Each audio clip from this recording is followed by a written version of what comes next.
Sagar Sagar technical YouTube channel पे आप सभी का स्वागत करता हूं। आज हम इस वीडियो में जानने वाले हैं इंट्रोडक्शन ऑफ इलेक्ट्रिकल एनर्जी के बारे में जानने वाले हैं।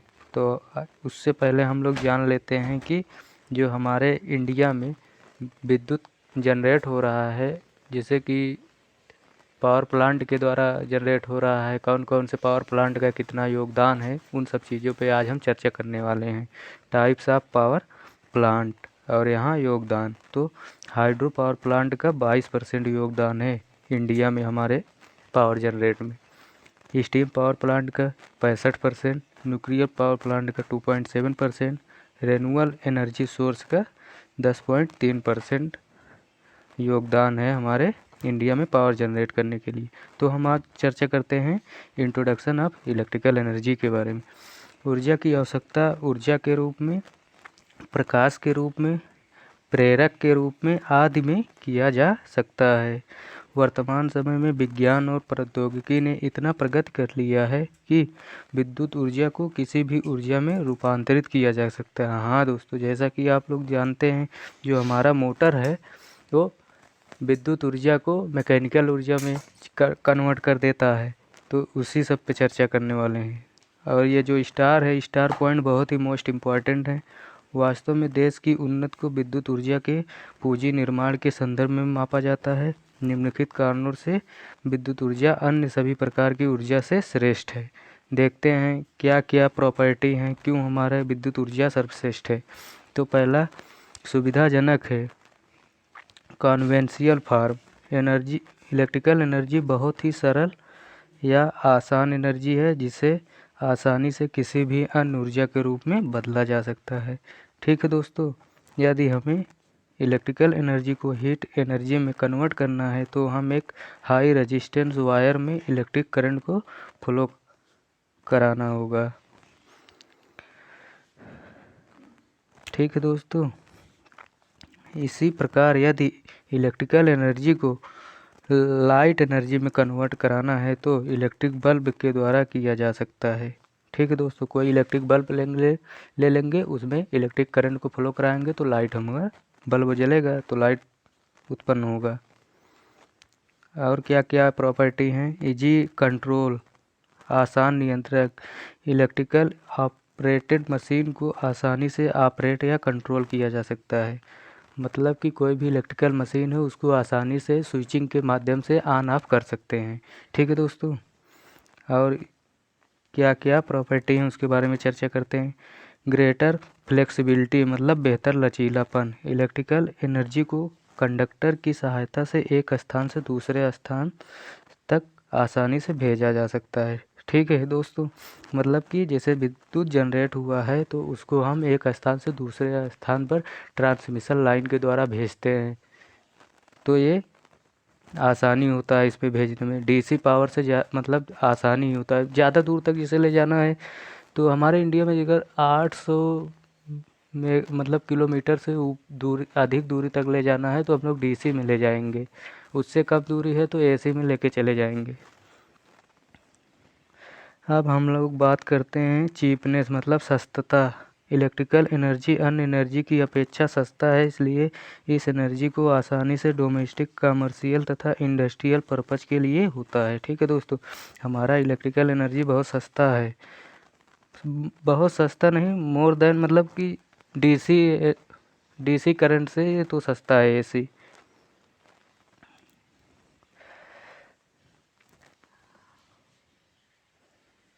चीपने मतलब क्लीननेस, स्वच्छता।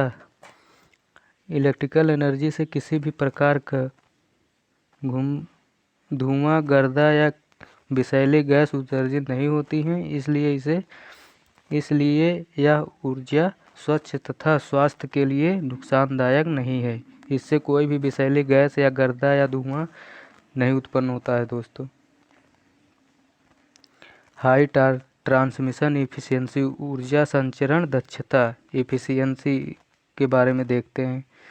जैसा कि ये फिगर देख पा रहे हैं आप लोग, यहाँ पे एक जनरेटर लगा हुआ है जो कि अल्टरनेटर है, और ये 11 kV की लाइन जनरेट करता है। फिर उसके बाद हम लोग यहाँ पे एक ट्रांसफार्मर लगाते हैं। उस ट्रांसफार्मर का नाम है स्टेप अप ट्रांसफार्मर। 11 kV को हम लोग 765 kV या 400 kV के वोल्टेज में कन्वर्ट करते हैं, फिर उसको ट्रांसमिशन लाइन के द्वारा लोड तक पहुंचाते हैं। ठीक है दोस्तों। और इसमें अगर हम जितना अधिक वोल्टेज, या देखिए जितना अधिक वोल्टेज बढ़ाएंगे करंट का मान घट जाएगा और I²P बराबर होता है I² पावर लॉस कम होगा। ठीक है दोस्तों। इफिशियंसी ऑफ ट्रांसमिशन लाइन की बढ़ जाएगी। ठीक है दोस्तों। अब हम लोग बात करते हैं इलेक्ट्रिकल एनर्जी को हाई वोल्टेज में कन्वर्ट करके जनरेटिंग स्टेशन से लोड सेंटर तक भेजा जाता है, जिससे संचरण लाइन की दक्षता बढ़ जाती है।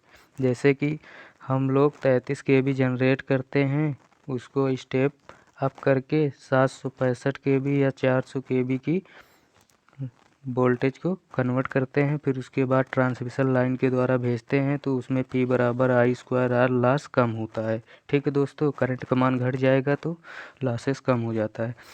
जनरेशन ऑफ इलेक्ट्रिकल एनर्जी, विद्युत ऊर्जा का उत्पादन कैसे होता है, इन सब चीज़ों पे चर्चा करेंगे। प्राकृतिक में विभिन्न रूपों में उपलब्ध ऊर्जा को विद्युत ऊर्जा में रूपांतरण करना ही विद्युत ऊर्जा के उत्पादन के रूप में जाना जाता है।